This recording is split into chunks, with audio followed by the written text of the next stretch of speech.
que eles colocaram, né? Perfeito. Aí, bom, agora a gente vai falar, faltam dois pontos, né, para a gente analisar a Cogna, que são os riscos e as projeções.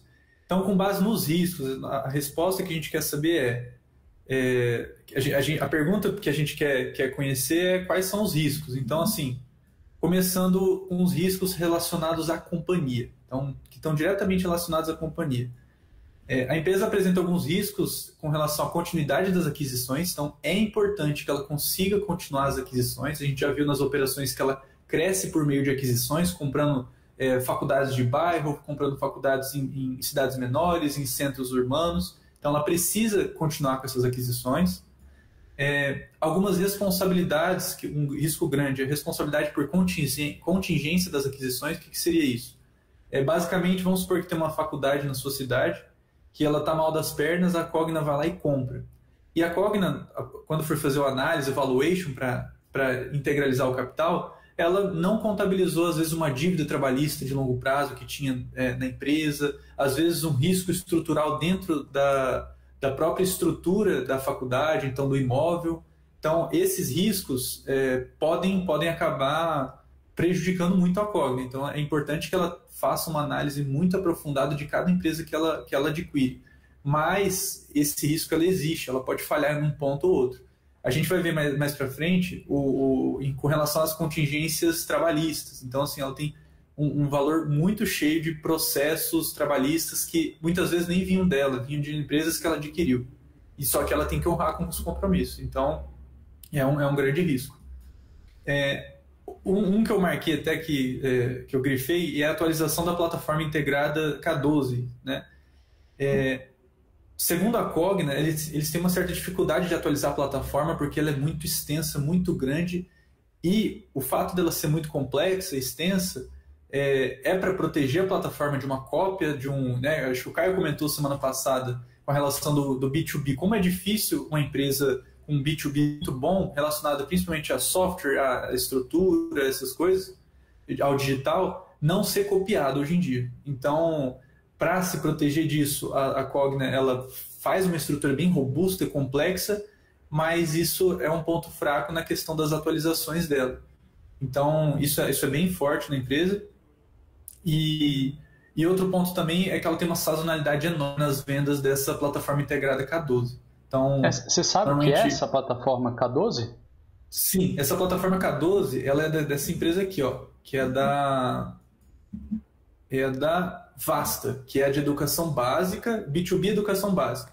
Então, ela presta serviços digitais, igual o cara falou também, de processos jurídicos, digitais em geral.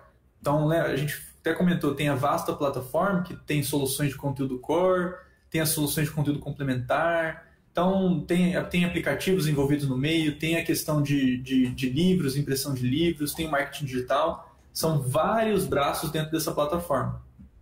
E o diferencial da Vasta é essa plataforma. Então, se ela de alguma forma for copiada, isso vai impactar muito negativamente a empresa. E como ela presta serviços para outras empresas também, não só para as escolas dela, é mais um risco que ela corre também. Bom, continuando, aí tem a concorrência significativa, né, e possibilidade de novos competidores. Aqui justifica o porquê que ela adquire tantas escolas, tantas faculdades. Então, para minar esse risco de novos competidores, porque qualquer universidade próxima dela, seja pequena, pode ser uma familiar que for, é competidora da Cogna. E aqui um aspecto interessante, alta dependência do reconhecimento de marcas e publicidade para a captação de novos alunos. A gente viu, né, no último vídeo como ela gasta com a questão do CAC, com a questão das despesas de vendas aqui, ó. Está em torno de 31% das despesas com vendas, é muito alto esse valor. Tanto que depois a gente vai ver nas projeções que ela está buscando alternativas para diminuir isso. E ela precisa do reconhecimento das marcas dela, por isso também que ela continua fazendo aquisições. Então, a marca Ângulo, marca bem antiga, que hoje pertence à Cogna, ela precisa que essa marca esteja sobre o portfólio dela, para que ela consiga captar cliente, poder fazer o marketing dela. Então, ela é bem dependente disso. Outro ponto aqui também, as marcas, a gente comentou também que ela teve uma mudança na estrutura da empresa. Da Cogna saiu 4 outras empresas e as marcas, que é o nome Cogna, Vasta e Platos, aqui está Planos, mas é Platos, ainda não são registrados no INPI. Então eles entraram no processo, mas ele não está registrado ainda. Então, se porventura outra empresa com esse mesmo nome tiver dado entrada antes, provavelmente quando o INPI fechar o processo, a Cogna vai ter que fazer um aporte ou comprar esse direito de uso do nome. Esse INPI é uma coisa louca, cara. Demora muito tempo. Demora, né? Demora demais, é absurdo, cara. Absurdo.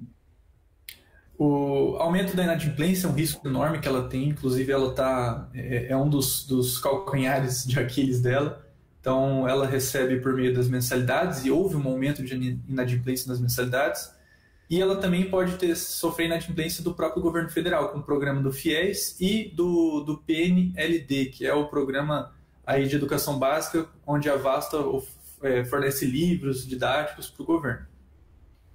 Aumento de evasão, ela tem sofrido muito com isso, principalmente no EAD, né? Apesar do EAD ter uma margem muito melhor, a gente comentou, aqui a margem do EAD, por exemplo, ela ainda sofre com a questão da evasão. Então, a evasão dos alunos no EAD é maior que no presencial.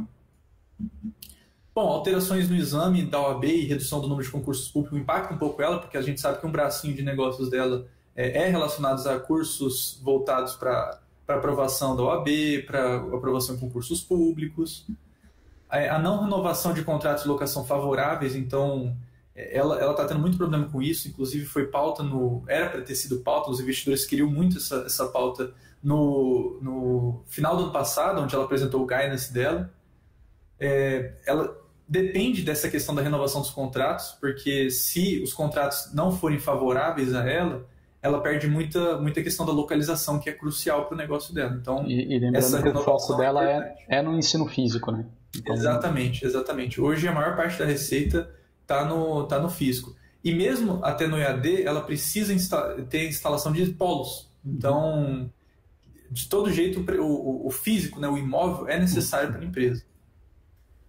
Aqui, acho que de todos os pontos que a gente falou, dos 2 vídeos que a gente lançou, esse aqui é o mais importante deles, tá? Então, de todos os riscos, se você está olhando para a Cogna, esse é o risco que você tem que analisar, que é a perda ou a redução das políticas de financiamento ou benefícios fiscais conferidos por adesão ao ProUni e principalmente ao FIES.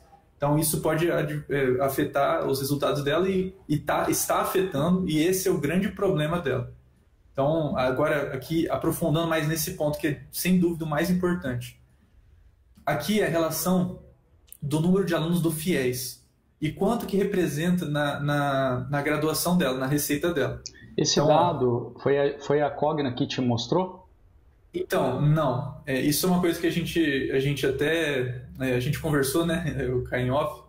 Mas como eu senti dificuldade em extrair informações dos balanços da Cogna, do formulário de referência dela, então todos os documentos oficiais dela, algumas vezes a gente sentiu dificuldade de captar essas informações. Então eu tive que procurar, às vezes, em sites de associação, em research, até instrumentos pagos, que o pessoal tem essa vantagem de poder visitar a empresa, conversar com executivos.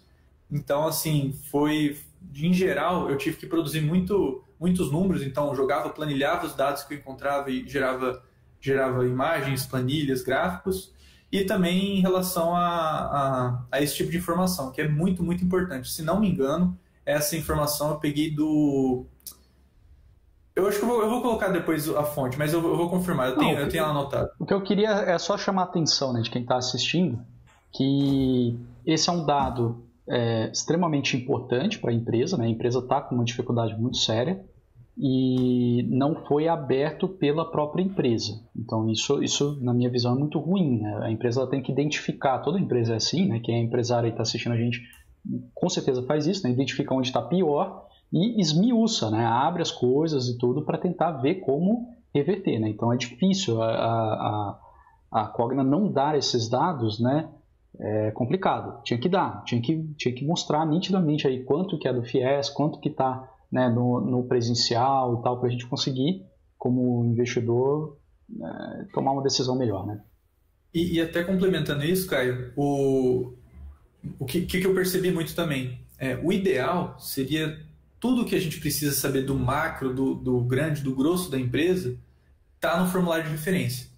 E quando a gente visita, por exemplo, a aba de projeções, que eu vou comentar aqui, a aba de projeções ela tem só 2 páginas e cada uma delas está escrita, tem um parágrafo. Então, eu tive que, além de caçar fora, né, dar aqueles Googles, pesquisar em associações e tudo, eu tive que encontrar também em outros documentos da própria empresa. Então, acho que até essa questão da dificuldade de encontrar dados até dentro da própria empresa, isso eu vejo que não é muito positivo. Bom, agora falando do número em si, né, os números de alunos do FIES. Só para a gente ter noção, tá? Isso aqui é entre 2015 e 2016. Olha como o percentual, dá para ver certinho, né, Caio? Dá. Olha como o percentual de alunos dela eram muito relevantes com base no FIES. Então, mais da metade dos alunos dela, falar um número genérico, um pouco mais da metade dos alunos dela vinha do FIES. Então, assim, é surreal. Isso da presencial. Mas isso... E da total... pode falar. Isso aí é da Cogna ou é o número total de alunos FIES no Brasil? É só da Cogna, é direcionado à empresa. Tá? Isso aqui é só da Cogna. Então eles deram dado. Sim, mas eles deram, mas por outro caminho que eu consegui pegar. Tá. Então, eles deram dado, mas meio lateral. Tá bom. Menos mal. Não, é menos mal mesmo. Mas assim, é um dado que a gente, comparando com as outras empresas, com a CSN a gente conseguiu dados precisos já no formulário de referência. CVC, que é um case que eu tive a oportunidade de estudar profundo também, eles dão tudo o que precisa no formulário de referência. Então, assim, esses dados, tem muitos que eu consegui de casa de análise, alguns eu tive que procurar em relatórios antigos da empresa. A questão dela ter mudado a estrutura dela dificultou muito isso também. Então, hoje ela não dá mais esse dado de diferenciar a graduação presencial, da graduação EAD e da educação básica. Agora ela divide nas 4 empresas dela. Então, é difícil a gente usar dados comparativos. Então, ela não continua a perpetuidade desses dados. Então, é difícil, assim, sabe? Esse é um ponto interessante. A empresa atingiu um problema muito sério, né? E aí ela se reestruturou. Pode ser visto como algo muito positivo, né? De reestruturar, criar os novos braços para sair desse buraco, mas pode também ter esse problema de criar uma reestrutura que você perde a ancoragem, né? Você perde o passado, né? Putz, agora é outra empresa. Então você fica com dificuldade, né? Peraí, ela está saindo do buraco ou não? Porque agora, né, como é que eu vou comparar esses 4 com o que estava antes? Interessante. E eu senti muita dificuldade nisso, tanto que eu vou comparar agora esses dados com o que ela dá hoje, mas de forma geral, eu não consigo fazer a mesma comparação. Então, só para retomar aqui, do presencial, mais da metade vinha do FIES, e do total é cerca de 1/4. É muita coisa, 1/4 dos alunos vinha do FIES. E hoje, a título comparativo, já puxando já direto aqui, o total de alunos dela do presencial tá em 225 mil.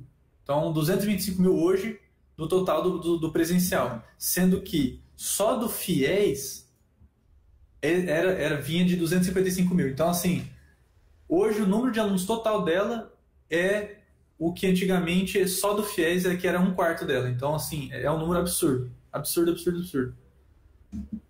Aí aqui só mostrando o decaimento, né? Em 2014 ela tinha cerca de 250 mil alunos pelo FIES e em 2019 ela estava na casa dos 50 mil. Foi uma redução de 75%. Então, assim, é surreal. Então, só o que ela tinha de FIES em 2014 hoje representa a base total de alunos dela. É interessantíssimo.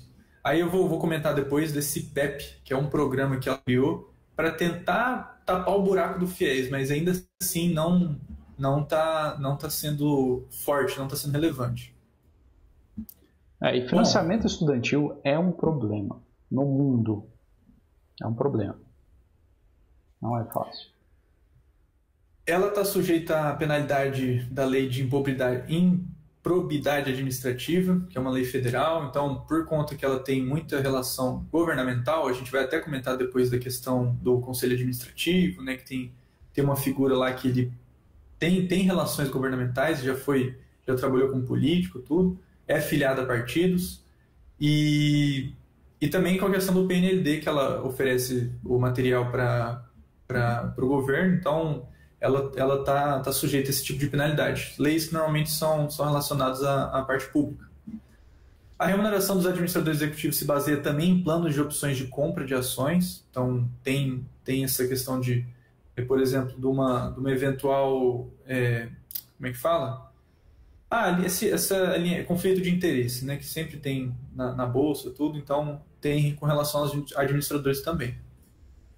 Um risco dela que é relativamente grande, ela precisa manter um índice regulado pelo MEC, então se o MEC determina que para ela ter polos de EAD e para ela manter aquele curso X dela aberto, os alunos, quando forem realizar a prova do MEC, têm que atingir uma determinada nota. Se caso não atingir, ela corre o risco de fechar aquele curso. Então, é um risco que ela está diariamente correndo. Então, ela precisa manter o nível de qualidade dela, senão as portas podem ser fechadas e ela perde receita e aí vira um efeito em cascata.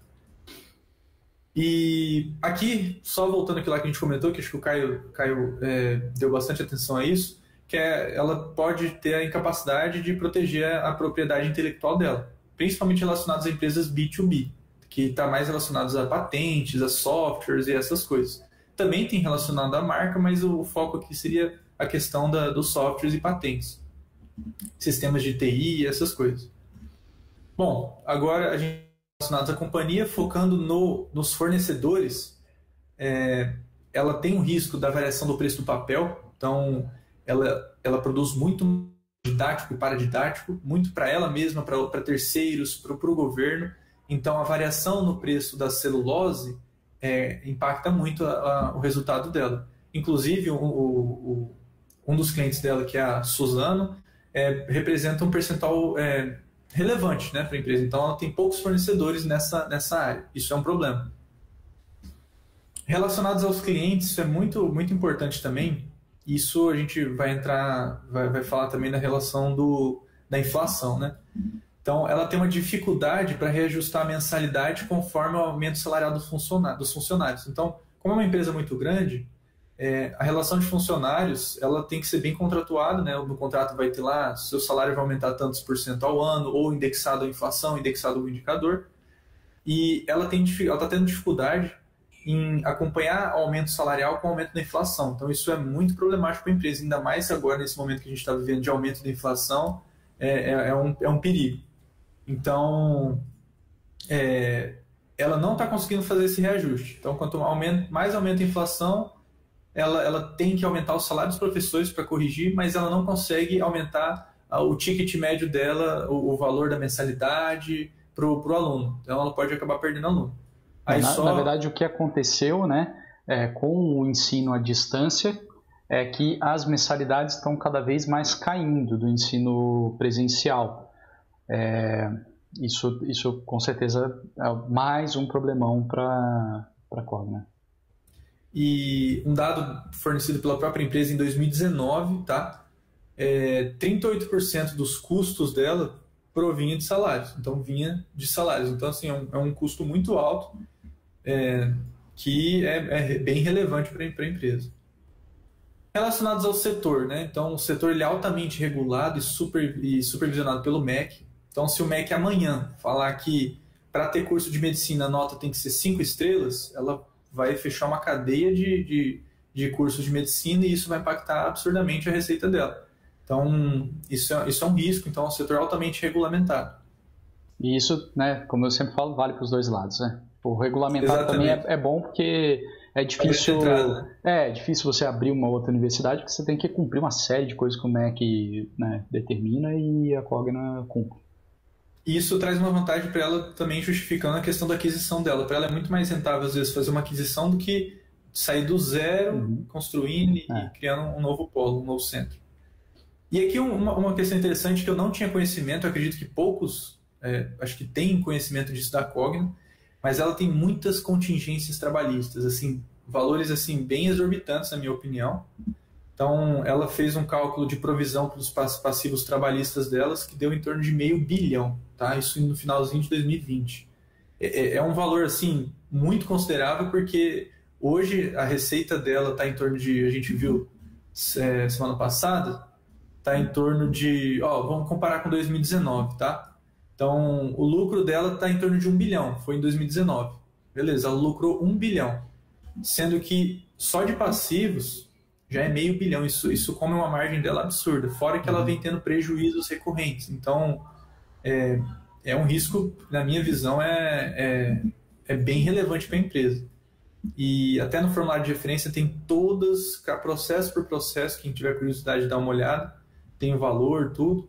E, em geral, né, eles são referentes a pagamento de horas extras, verbas rescisórias e trabalhistas em geral, reajustes salariais, cobrança de parcelas indenizatórias, segue nessa linha. Mas isso aqui, para mim, é bem importante. Legal. Bom, então, esses são os riscos, né? Tentando resumir, eu acredito que o risco FIES ele é o mais exorbitante aqui, porque a empresa perdeu muita receita por meio do FIES, muita receita.